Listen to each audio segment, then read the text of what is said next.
Assalamualaikum warahmatullahi wabarakatuh. Apa khabar semua? Ustazah harap semua pelajar berada dalam keadaan sihat dan ceria-ceria hendaknya.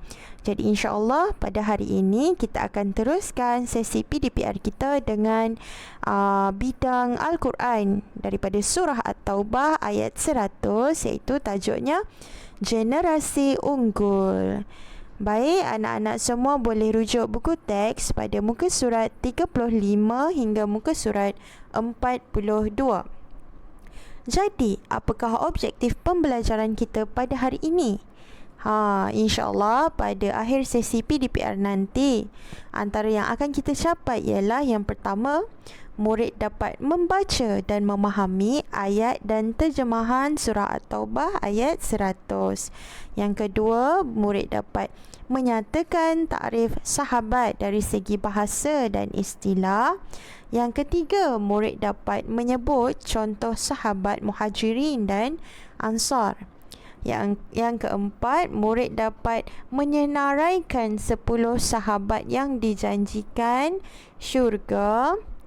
Yang kelima, murid dapat menjelaskan pengiktirafan Allah terhadap sahabat.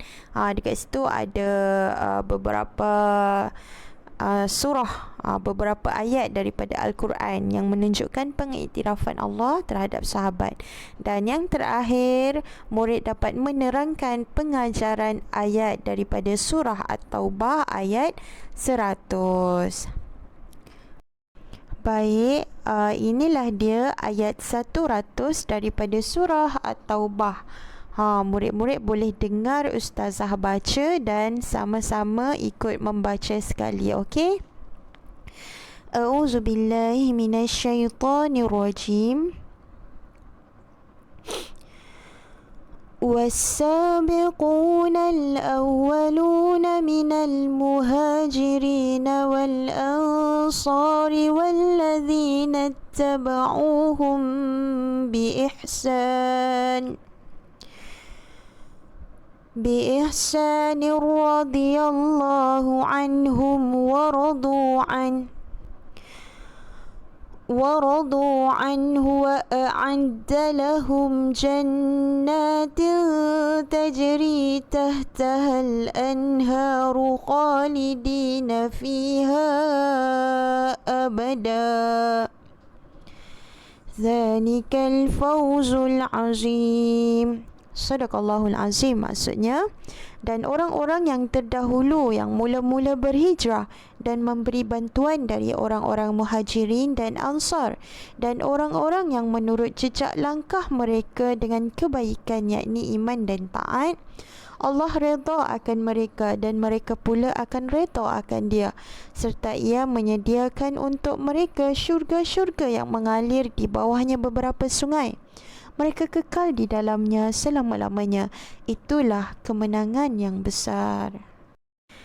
Jadi, apakah takrif sahabat? Apa maksud takrif ni? Takrif ni maksudnya ialah maksud atau definisi ataupun makna. Jadi, takrif sahabat dari segi bahasa ialah yang mendampingi. Manakala dari segi istilah ialah sesiapa yang pernah berjumpa dengan Rasulullah sallallahu alaihi wasallam dan beriman kepada baginda sallallahu alaihi wasallam serta meninggal dalam Islam. Jadi senang cerita, sahabat ni maksudnya orang yang berada pada zaman Nabi lah. Dia pernah jumpa Nabi, beriman dengan Nabi. Beriman dengan Nabi tu dia mengaku bahawa Allah adalah Tuhan dan Nabi Muhammad SAW ialah Rasul, utusan Allah. Dan sahabat ni meninggal dalam Islam. Jadi ini ialah sahabat Rasulullah SAW daripada kalangan Muhajirin dan Ansar. Muhajirin ni apa maksudnya? Muhajir, orang yang berhijrah, iaitu penduduk Mekah yang beriman kepada Rasulullah, berhijrah dan tinggal di Madinah. Ini ialah peristiwa hijrah lah. Orang Mekah meninggalkan Mekah dan berhijrah mengikut Nabi pergi ke Madinah. Itu ialah muhajirin. Dan siapa pula golongan Ansar ni?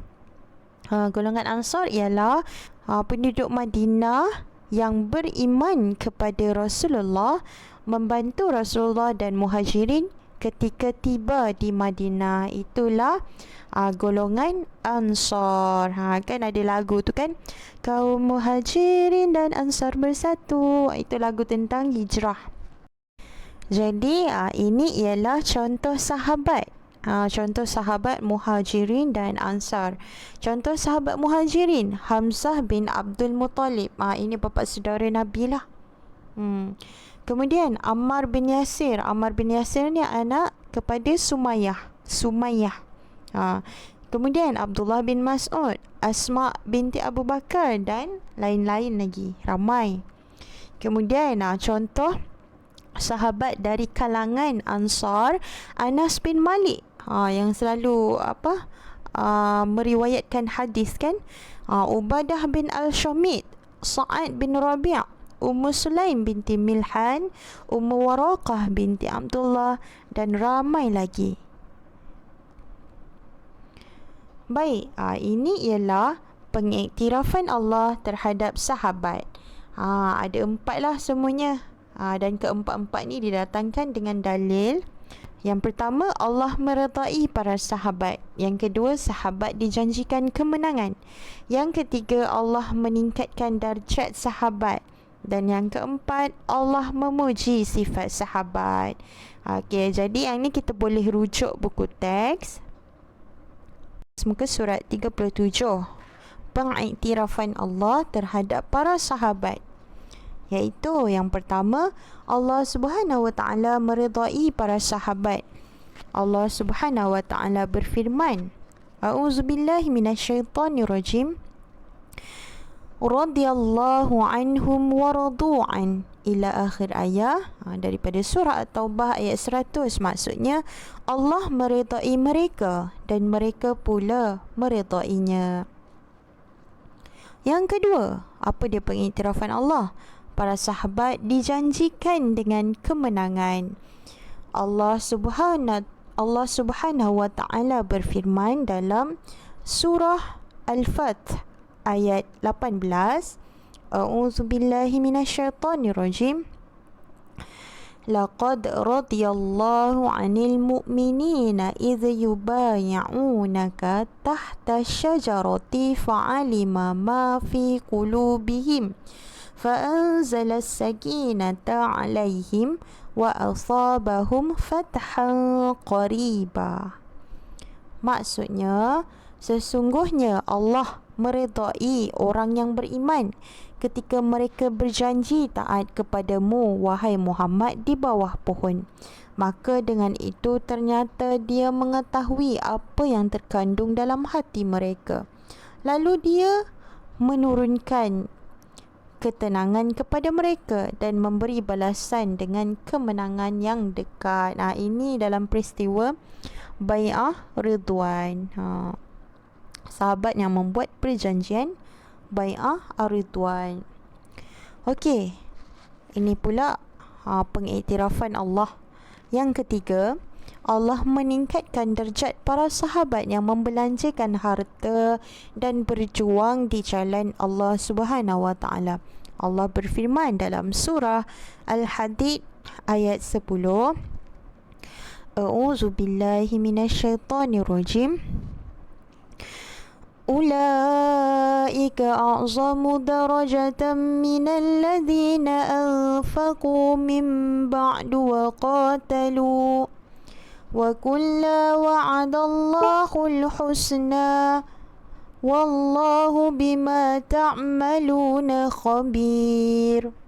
Maksudnya, mereka itu lebih besar darjatnya daripada orang yang membelanjakan hartanya serta turut berperang sesudah itu. Dan tiap-tiap satu puak daripada kedua-duanya Allah janjikan balasan yang sebaik-baiknya.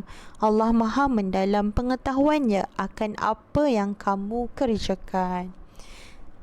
Dan ini pula pengiktirafan Allah kepada para sahabat yang keempat. Allah Subhanahu wa taala memuji sifat lemah lembut dan kasih sayang sesama mereka. Allah berfirman dalam surah Al-Fath ayat 29, A'udzu billahi minasyaitonir rajim. Muhammadur Rasulullah walladzina ma'ahu asyidda'u 'alal kuffari ruhama'u bainahum ila akhir ayat. Maksudnya Muhammad ialah Rasulullah dan orang yang bersama-sama dengannya bersikap tegas terhadap orang kafir yang memusuhi Islam, tetapi mereka bersikap kasih sayang serta belas kasihan sesama sendiri, yakni umat Islam. Okey, kita boleh tengok prisma ilmu dalam buku teks. Menurut Syekh Mahmud At-Tahan, sahabat yang paling mulia mengikut susunan ialah yang pertama, Khulafa Ar-Rashidin. Khulafa Ar-Rashidin ni terdiri daripada Abu Bakar, Omar, Osman dan Ali. 4 orang Khulafa Ar-Rashidin. Kemudian diikuti dengan 6 sahabat lain yang dijanjikan syurga. Kita ada belajar 10 sahabat yang dijanjikan syurga.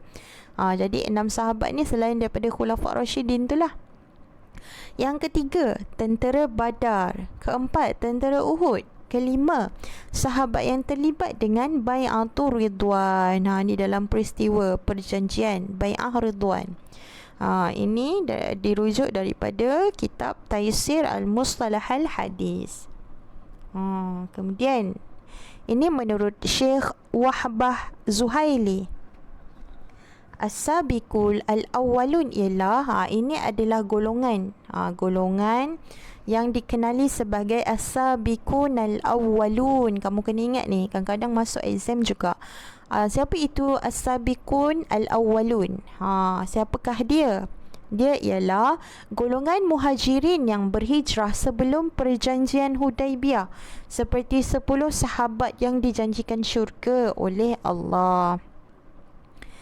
Yang kedua ialah golongan Ansar yang mengikat janji setia ketika perjanjian Aqabah pertama dan kedua. Ini dirujuk daripada kitab Tafsir Al-Munir.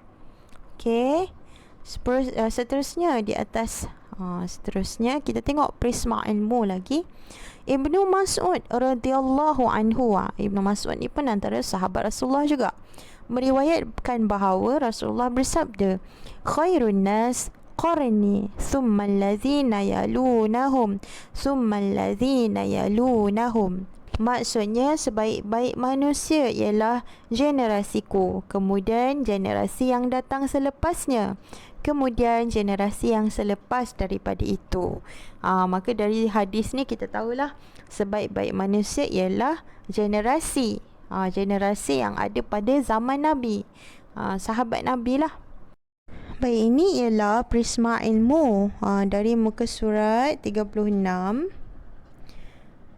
Sebagai info tambahan lah, dianggarkan jumlah sahabat melebihi 100,000 orang. Ramai maksudnya orang yang pernah berjumpa Nabi, hidup pada zaman Nabi, dia mengaku beriman kepada Allah dan Rasulnya, dan meninggal dalam keadaan Islam.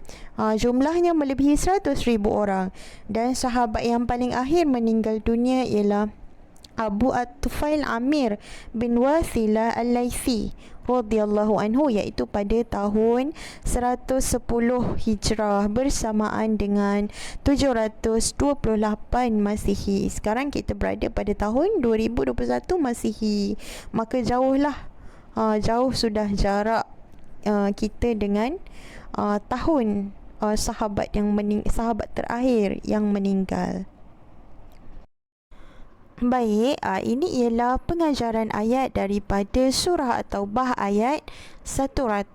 Yang pertama, kita hendaklah sentiasa berlumba-lumba dalam urusan kebaikan. Yang kedua, kita hendaklah bersyukur atas segala nikmat Allah. Yang ketiga, kita hendaklah berusaha mencontohi amalan sahabat. Yang keempat, kita hendaklah mengelakkan diri daripada membenci dan mencela sahabat. Ni astagfirullahalazim, ini adalah antara salah satu sifat puak daripada kalangan Syiah. Puak Syiah ni dia tak suka golongan sahabat ni. Jadi mereka ni ada satu dakwaan yang ataupun dicanangkan beberapa cerita buruk tentang sahabat. Jadi janganlah kita menjadi salah satu daripada mereka. Na'udzubillahi min zalik. Baik, ini ustazah nak kamu buat soalan kebat. Apa dia soalannya? Pernyataan umat Islam dilarang menghina dan mencaci para sahabat kerana mereka adalah generasi yang unggul dan terbaik. Soalannya, huraikan hujah anda mengapakah kita perlu mencintai dan menghormati para sahabat? 4 markah. Okey, jadi itu sahaja untuk pembelajaran hari ini. Tugasan kamu ialah yang pertama, jawab soalan kebat ni. Jawab soalan kebat ni. Yang kedua, ustazah nak kamu buat nota ringkas tentang pembelajaran yang kita belajar tadi. Maksud sahabat dari segi bahasa istilah, 10 orang sahabat yang dijanjikan syurga, dan lain-lain lah yang kamu nak tambah. Okey, itu sahaja. Kita jumpa lagi insya-Allah hari Jumaat ni. Kalau ustazah tak ada apa-apa, kita akan buat Google Meet. Tapi kalau ustazah ada program lain, ustazah akan maklumkan kemudian. Okey, itu sahaja. Assalamualaikum warahmatullahi wabarakatuh.